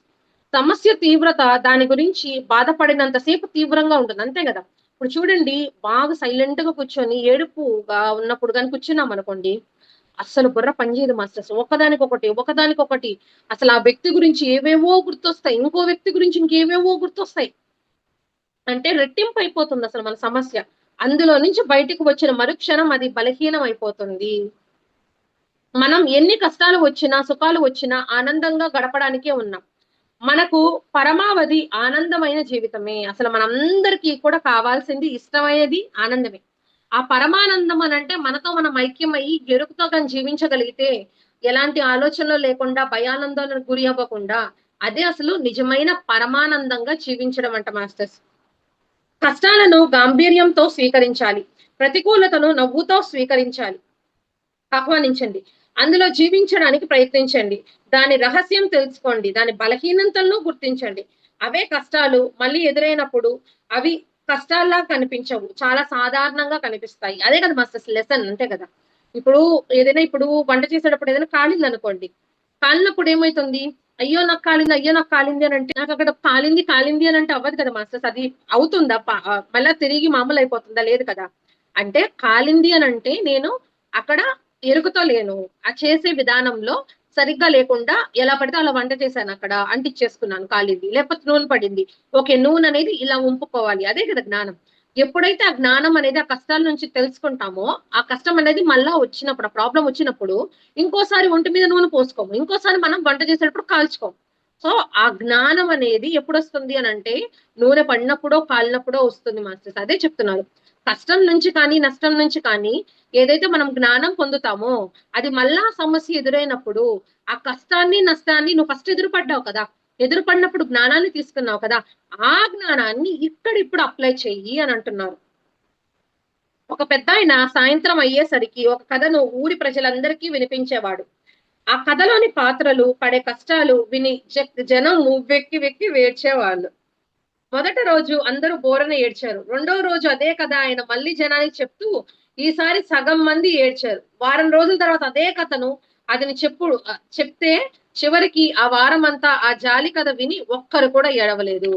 అంటే స్టార్టింగ్ లో అంతే కదా మాస్టర్స్. ఇప్పుడు ఏదైనా కష్టం వచ్చింది అనుకోండి, ఫస్ట్ టైం వచ్చింది అనుకోండి, ఇప్పుడు ఏదైనా ఒక ఫెయిల్యూర్ గా అట్లా అసలు మనం ఇదవ్వదు అసలు. అంటే మనం స్వీకరించలేము. ఎందుకంటే అంతకుముందు యాక్సెప్టెన్స్ లేదు, ఇప్పుడు యాక్సెప్టెన్స్ లేదు. దాన్ని మనం అంగీకరణ భావం లేకపోయే లోపల దాని ఏమైపోతుంది, మనం దాన్ని స్వీకరించలేము. అలానే ఇక్కడ కథలో ఏం చెప్తారంటే, ఒక పెద్ద ఆయనంట ఊర్లో వెళ్ళి ఆ ఊర్లో ఆ ప్రజలకంతా కూడా ఒక స్టోరీ చెప్పేవాడంట. కష్టాలు నష్టాలు వాళ్ళ దుఃఖాలదంతా కూడా చెప్పేటప్పుడు అంట ఆయన ఒక స్టోరీ విని ఊరంతా ఏడ్చారంట ఫస్ట్ రోజున. రెండో రోజుకి ఒక 50% అంటే 100 మంది ఉంటే 50 మంది ఏడ్చారు. ఆ తర్వాత ఒక వారం తర్వాత అదే స్టోరీని ఇంకొంచెం మార్చి చెప్పినప్పటికీ అసలు ఎవ్వరు ఏడవలేదంట. అంటే దేంట్లో నీతి ఏంటి అనంటే, కష్టం మొదటిసారే కఠినమైనది. అంటే అంతే కదా మాస్టర్స్. ఇప్పుడు పడ్డాము, కాలింది. కాలిన రోజు మాత్రమే అది నీళ్లు లాగా వచ్చి బుడుపులాగా వస్తుంది. దాని పేస్ట్ ఏదో ఒకటి పూస్తే ఆ రోజున్నంత మంట మళ్ళా ఉండదు కదా. ఎప్పుడైతే తగులుతుందో మంట మంటగా ఉంటుంది. నెక్స్ట్ రెండో రోజు దానికి ఏమైనా తగిలితే దానికి ఏమైనా రాసుకుంటే ఉంటుంది. అందుకే చెప్తున్నారు ఏమని, కష్టం మొదటిసారి మాత్రమే కఠినమైనదంట మాస్టర్స్. రెండోసారి అనేది అలవాటైపోతుంది. రెండోసారి చాలా సాధారణమైనది. అదే సూత్రం. మీకు కష్ట నష్టాలను స్వీకరించి వాటి అంతు చూడండి. అంటే ఏం చెప్తున్నారంటే, కష్టాలను గాని నష్టాలను కానీ ధీరతతో అంటే ధైర్యంతో సంపూర్ణ ఆనందంగా జీవించాలి అనంటే కష్ట నష్టాన్ని మనం ఎదుర్కోవాలి. దాని అంతు చూడాలి అని అంటున్నారు. కష్టాలలో సైతం నవ్వగలగడం ఎలాగో వెతకండి. ఏదైనా వెతికే వాడికే దొరుకుతుంది. అంతే కదా మాస్టర్స్. ఇప్పుడు ఎవడికి ఏది కావాలో అది ఎతికితే అదే దొరుకుతుంది కదా. ఇప్పుడు వంట కిచెన్ లోకి వెళ్ళాము. ఇప్పుడు చేసి అక్కడికి వెళ్ళిన తర్వాత ఏదో కందిపప్పు ఎతుకుతున్నాం అనుకోండి, కందిపప్పు కనిపిస్తుంది. ఇంకెన్ని పప్పులు ఉన్నప్పటికీ మనం ఏం ఎతుకుతున్నాము, కందిపప్పే కనిపిస్తుంది. అలాగా మనం ఏది ఎతికితే అదే మనకి దొరుకుతుంది అని అంటున్నారు. ప్రియమిత్రులారా, ప్రతి క్షణం గతంలోనో భవిష్యత్తులోనో ఉండటం మాని ఈ వర్తమానంలో మీతో మీరు జీవించండి. ఆ గుణం మిమ్మల్ని తిరిగి పుట్టించి మనోన్నతమైన జీవగాసానికి పునాది వేస్తుంది. ప్రకృతిని మీ హృదయంలోకి ఆహ్వానించండి. స్వచ్ఛమైన సూర్యోదయాన్ని, చెట్లను, పూలను, సెలయర్లను మీరు గడుపుతున్న క్షణాల్లోకి చొరబడినివ్వండి. జీవితం యాంత్రికమైనది అయినంత కాలం ఆందోళనని తప్పదు. మీ యొక్క సహజ స్థితి ఆనందమైనది. ప్రతి ప్రాణిలోనూ దేవుడున్నారు అని అంటారు. నీలోనూ దేవుడున్నాడు అని తెలుసుకున్న తర్వాత, నీవే దేవుడు అని గ్రహించిన తర్వాత, ఆ దేవుడి యొక్క సహజ గుణం ఏంటి? ఆనందం. ఆనందమే భగవంతుడు. ఆయన ఆనంద స్వరూపుడు, నిత్యానంద భరితుడు. అంటే ఏం చెప్తున్నారంటే మాస్టర్స్, ఎప్పుడైతే మనము ఆ గతంది వదిలేసి భవిష్యత్తుది వదిలేసి ఆ క్షణంలో ఉంటామో, ఆ క్షణంలో ఉండే ఆ మాధుర్యాన్ని అనుభవించాలి అని అంటున్నారు. ఇప్పుడు ఏదైనా తింటున్నప్పుడు మామిడి పండు తిన్నాం అనుకోండి, ఆ మామిడి పండులో ఉండే మాధుర్యాన్ని స్వీకరించి అబ్బా, అసలు చాలా మంది మా అమ్మ ఉన్నారు. అమ్మ తినేటప్పుడు మామిడి పండుని అసలు చాలా ఆస్వాదించి గబగబ తినరండి. చాలా ఆస్వాదించి తింటాను నేను అంటారనమాట. నేను ఆస్వాదించి నిదానంగా తినాలి అని. అంటే ఆ క్షణంలో ఆ మామిడి పండులో ఉండే టేస్ట్ అనేది ఆవిడ ఆస్వాదించి తీసుకుంటున్నారు. అలానే మనం కూడా ఆ క్షణంలో జీవించినప్పుడు ప్రకృతితో మమైక్యం అవ్వడము, మనం చేసి ఏ పని మీదైనా కూడా ఆ పని మీదే ధ్యాస పెట్టడము, ఇలాంటి ఒక మార్పులు చేర్పులు చేసుకున్నప్పుడు ఏమైతుంది అని అంటే, జీవితం ఇంకా ఆనందమయంగా అవుతుంది. ఇంకోటి ఏం చెప్తున్నారంటే, అందరిలోనూ భగవంతుడు ఉన్నారు అని అంటే నీలో కూడా భగవంతుడే ఉన్నాడు కదా. ఆ భగవంతుడి యొక్క అసలు సహజ స్థితి అనేది ఏమంది అని అంటే ఆనందమే. ఆయన ఎప్పుడు ఎల్లప్పుడూ ఉన్నదానికి లేని దానికి వెంపర్లాడకుండా బ్యాలెన్స్డ్ గా ఉంటూ ఎప్పుడు ఆనందంగా ఉంటాడు కదా. అలాగే నువ్వు కూడా ఉండాలి అని అంటున్నారు. నీలో దేవుడు ఉన్నాడని నీవు అంగీకరించగలిగితే అప్పుడు నీ యొక్క సహజ గుణం ఆనందమే. అంటే అంగీకరణ భావన లేదనమాట మాస్టర్స్ మనకి. అంగీకరణ భావన ఎప్పుడైతే పూర్తిగా తెచ్చుకుంటామో మనమే భగవంతుడు అన్నప్పుడు, భగవంతుడికి ఏందండి కష్టాలు నష్టాలు అసలు ఏం ఉండవు కదా. వాటన్నిటికి అతీతుడు కదా. శరీరంతో ఉన్నప్పుడు కదండి కష్టాలు నష్టాలు. భగవంతుడు అని అంటే ఆత్మతత్వమే కదా. ఆ ఆత్మతత్వంలోకి వెళ్ళిపోయినప్పుడు ఈ దేహానికి, ఇప్పుడు రమణ మహర్షి గారు ఉన్నారు, తనకి ఎంత ఆత్మశక్తి ఉంది, ఎంత గొప్పగా ధ్యానం చేస్తారు ఆయన. ఆ తర్వాత రామకృష్ణ పరమహంస ఉన్నారు. వాళ్ళిద్దరికి అనారోగ్యం చెంతనే కదండి శరీరాన్ని చాలించాల్సి వచ్చింది. వాళ్ళకి జ్ఞానం ఉంది కదా, వాళ్ళకి శక్తులు ఉన్నాయి కదా, వాళ్ళు ఎందుకు మార్చుకోలేకపోయారు. అక్కడ ఒక పుట్ట వెళ్ళినప్పుడు ఆ తేనె పుట్ట అంతా కూడా ఆయనకు అంతా దాడి చేసేస్తుంది, పుండులు పుండులుగా అంతా అయిపోతుంది. అప్పుడు కూడా ఆయన కాపాడుకోగలుగుతాడు. ఆయనకు అంత శక్తివంతుడు రమణ మహర్షి.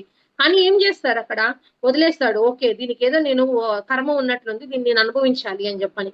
ఒక వీపు మీద ఇక్కడ గెడ్డ వస్తుంది, దాన్ని కూడా అంగీకరించేసేసి ఓకే ఇప్పుడు మళ్ళా నేను మార్చుకుంటే తర్వాత జన్మలో అయినా కూడా నేను అనుభూతి చెందాల్సిందే కదా, ఆ అనుభూతి ఏదో ఈ క్షణంలో కానీ పొందేస్తే అది దాటేస్తాను కదా, ఆ జ్ఞానాన్ని పొందేస్తాను కదా అని చెప్పని అక్కడ ఏది మార్చాలి అని అనుకోరు మాస్టర్స్. జ్ఞానులు ఎప్పుడు ఏది మార్చాలనుకోరు.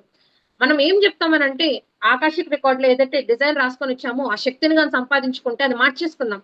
అసలు జ్ఞానంతో ఉండేవాడు మార్చుకోవాలనుకోడు. ఎందుకు జ్ఞానం అని అంటున్నానంటే అండి, మనం అక్కడ పూర్తి ఎరుకతో ఆత్మే పరమాత్మ అంటాం. ఆ ఆత్మతత్వంతో ఉండి సంపూర్ణంగా ఎలాంటి మన కర్మలు చేస్తున్నామో ఆ కర్మ ఆధారితంగానే మనం అక్కడి నుంచి ఎంపిక చేసుకొని వస్తున్నాం కదా. వచ్చినప్పుడు ఇక్కడికి వచ్చి అజ్ఞానంతో, అక్కడ జ్ఞానం ఉంది పూర్తిగా, ఇక్కడ జ్ఞానం అంటే అక్కడ పూర్తి స్వేచ్ఛ ఉంది, జ్ఞానం ఉంది కదా. అయినప్పటికీ నేను అలాంటి ఒక స్మృతులతో అలాంటి సంఘటనలతోనే ఇలా అల్లాడుతాను, అలా ఆనందంగా ఉంటానని రాసుకొని వచ్చి జ్ఞానంతో పూర్తిగా ఎరుకుతా ఉండి ఇక్కడికి వచ్చిన తర్వాత మళ్ళా ధ్యానం చేసి అసలు పూర్తి ఆత్మ సాక్షాత్కారంతో ఆత్మ రాసుకొని వచ్చిన దాన్ని మనం మార్చాలనుకొని ధ్యానం చేయడం ఏంటి మాస్టర్స్ అసలు? నిజమే కదా. అంటే ఉంది, అక్కడ ఉంది కాబట్టి అనుభవిస్తున్నాం. అది అనుభవిస్తే పోతుంది అని అసలు అనుభవించేదానికి ఈ దేహం ధరించి వచ్చాము, ఈ రూపాలతో తీసుకొని వచ్చాము, ఆడగా కానీ మగ గాని. ఆ దాన్ని ఏదో మార్చేస్తాము అని అంటే అసలు భూమి మీదకి రావడం ఎందుకు? అక్కడ అసలు రాసుకొని మళ్ళీ ఇక్కడ మార్చుకునే దానికైతే ఇంక అన్ని మార్చేసుకునే పని అయితే ఇంక అసలు ఇక్కడ జన్మ ఎందుకు? ఇంక అసలు ఏం అనుభూతి చెందాలి, ఏం జ్ఞానం నేర్చుకోవాలి? వ్యర్థం కదా మాస్టర్స్, అసలు రావడంలో ఉపయోగం లేదు కదా. అక్కడ కట్టుదిట్ట ఒక సంరక్షణలో ప్రతిదీ మనం అక్కడ రాసుకొని వచ్చాము, అక్కడిది ఇక్కడ అనుభవిస్తున్నాము అని అంటే ఆ అనుభూతిలో జ్ఞానం ఉంది, నా ఎదుగుదల ఉంది అనే కోణంతో కానీ చూసాము అని అంటే ఎవరు ఏది మార్చుకోవాలి అనుకోరు మాస్టర్స్. అందుకే రమణ మహర్షి గారు కూడా జ్ఞానంతో తనను తాను ఎంత శక్తివంతులైనప్పటికీ తన ఒక డిజైన్ లో మార్చుకోవాలి, ఆ ఒక హీలింగ్ అనేది చేసుకోవాలి అని ఎప్పుడు అనుకోవాలి. దాన్ని ఆయన పూర్తిగా అంగీకరించారు. అంగీకరణ భావంతో అది అంత కష్టాన్ని కూడా అంత అనారోగ్యాన్ని కూడా ఆయన అనుభవించారండి. అదే చెప్తున్నారు. సర్వకాల సర్వ వ్యవస్థల యందు ఆనందంగా ఉండటానికి మనం జన్మించాం.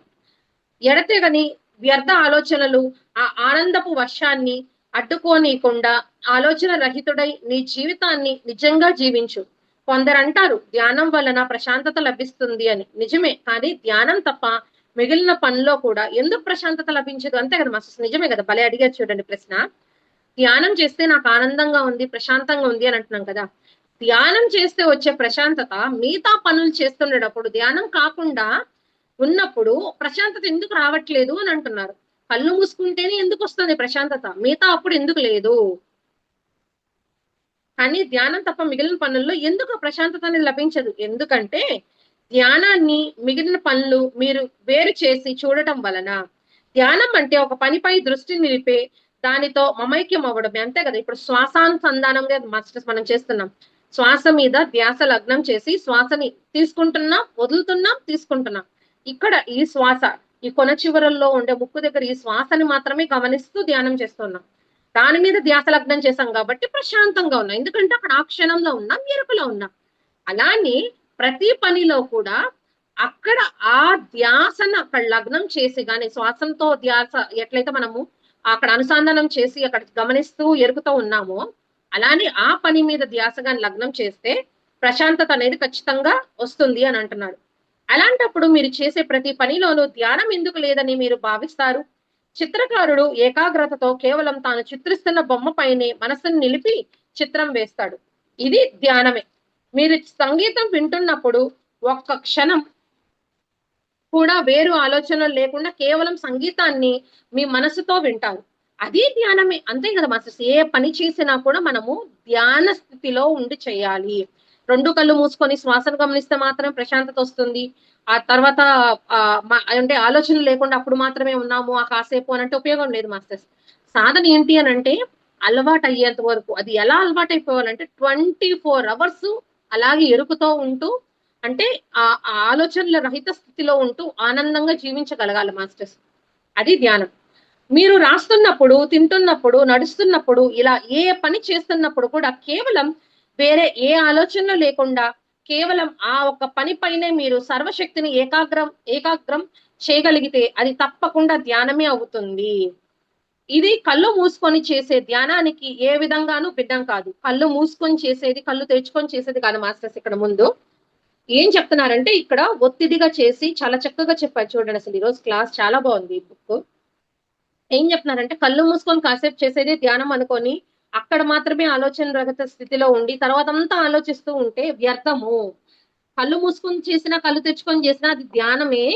అది ఎప్పుడు అనంటే ఆలోచన రహిత స్థితిలో ఉండి ఎరుకలోగానే ఉన్నాయంటే అది ధ్యానమే అయిపోతుంది నిరంతరం అని అంటున్నారు.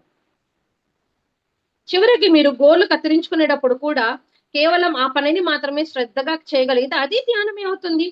ధ్యానం మనిషి యొక్క సహజ సిద్ధమైన గుణం.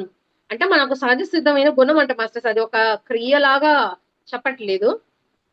ధ్యానం అనేది ఆధ్యాత్మిక వాదులకు ఆస్తికులకే పరిమితమైందన్న తప్పుడు ఆలోచనలు నిర్మూలించండి. మీరు చేసే ప్రతి పనిలోనూ ధ్యానం ఉంది. ఏ పనినైనా మీరలా ధ్యానం చేసినట్లు ఎట్లయితే మనం ధ్యానం చేస్తామో ఎడతెగని ఆనందపు స్రవంతే మీ జీవితం అవుతుంది. ఇదే ఆనందంగా జీవించడానికి చిదంబర రహస్యం. అంటే ఆనందంగా జీవించాలి అని అంటే నిరంతరం ధ్యాన స్థితిలో ఉండాలంట మాస్టర్స్. మీలో ఇంతవరకు ఊపిరి సాగిస్తున్న బ్రతికే వాడిని నిర్మూలించండి. జీవించే మనిషిని మేల్కొల్పండి. ఈ రోజు నుంచి మీ జీవితాన్ని కొత్తగా ప్రారంభించడానికి సిద్ధం అవ్వండి. మనం దుఃఖంలో ఉన్నాము అని అంటే దానికి అర్థం మనం తప్పుగా జీవిస్తున్నామని. ఆనందం మన జీవన చివరి పరమావధి.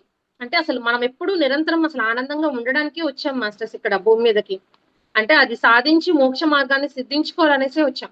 ప్రతి క్షణం మీ గుండెల్లో ప్రశాంతతను పొంగి పొరలనివ్వండి. గుండెల్లో ఎప్పుడు ఆనందం ఆ ప్రశాంతతను పొంగి పొరలనివ్వాలంట. చెప్పడం సులువే, చేయడం కష్టమైనది అని మీరు అనుకోవచ్చు. కానీ గొప్ప జీవితాన్ని మీరు సాధించుకోవాలనుకున్నప్పుడు కనీసం ఈ చిన్న కష్టం అనేది తప్పనిసరి. 2 రోజులు భిన్నంగా అనిపించిన ఆ సాధన వల్ల మీరు ఎనలేని సంతృప్తి బాసిల్లుతుంది. ఏ క్షణానికి అనుక్షణం జీవించడం వలన మీలో ఓ కొత్త ఉషోదయం జరుగుతుంది. మీ జీవితం సరికొత్తగా మారుతుంది. ప్రతి రోజు కొత్త పువ్వులాగా పరిమళిస్తుంది. రోజుకో అద్భుతంలా మీ సంపూర్ణ జీవితం ఆనందమయమవుతుంది. చూడండి మాస్టర్స్ ఎంత బాగా చెప్పారో. అంటే పువ్వు అనేది ఎలాగ చూడండి, దానికి ఏది లేకుండా అంటే మొగ్గగా ఉంది, పువ్వు పూస్తుంది, పువ్వు తర్వాత మళ్ళా పెద్దగా అయిపోయిన తర్వాత అది మళ్ళా వాడిపోతుంది. అది ఎలా అయితే ప్రకృతి సహజ స్థితికి వెళ్ళిపోతుందో అలానే ప్రతి పనిలో కూడా మనము ఆనందంగా ఉండాలి. ప్రతిరోజు కూడా జీవితంలో అనుభూతి చెందాలి అని అంటే ఏం చేయాలి? ప్రతి క్షణం కూడా మనం ధ్యాన స్థితిలోనే ఉండాలి. మనకు కష్టం అయ్యుండొచ్చు, చెప్పడం సులువే, కానీ కష్టము కదా అనుభవించడం, ఆచరించడం అని అంటే అక్కడ కష్టం అనేది కాదు మాస్టర్స్. అక్కడ మనం జీవితంలో ఆనందంగా ఉండాలి అని అంటే ఆ కష్టం కూడా చిరు ప్రయత్నమే కదా. స్టార్టింగ్ లో ఒక్కటే కష్టంగా అనిపించవచ్చు, కానీ అది మనం అన్వయించుకున్న తర్వాత అది మన జీవితంలో పూర్తిగా అన్వయించేసుకుంటే అసలు అక్కడ కష్టం అనేది ఉండదు, ఇష్టంగా అయిపోతుంది. అది మాస్టర్స్ ఈ రోజు ఒక టాపిక్, జీవించేవాడు బ్రతికేవాడు. చాలా చక్కగా ఇంత చక్కటి జ్ఞానాన్ని అందించారు మాస్టర్స్. ముందుగా మరొకసారి సాగర్ సింధూరి సారికి నా యొక్క హృదయపూర్వక కృతజ్ఞతలు తెలుపుకుంటూ ఈ జూమ్ కి విచ్చేసిన ఆత్మబంధువులందరికీ కూడా నా యొక్క హృదయపూర్వక కృతజ్ఞతలు masters. Thank you so much అండి ఇంత చక్కటి అవకాశం ఇచ్చినందుకు. Thank you. Okay masters.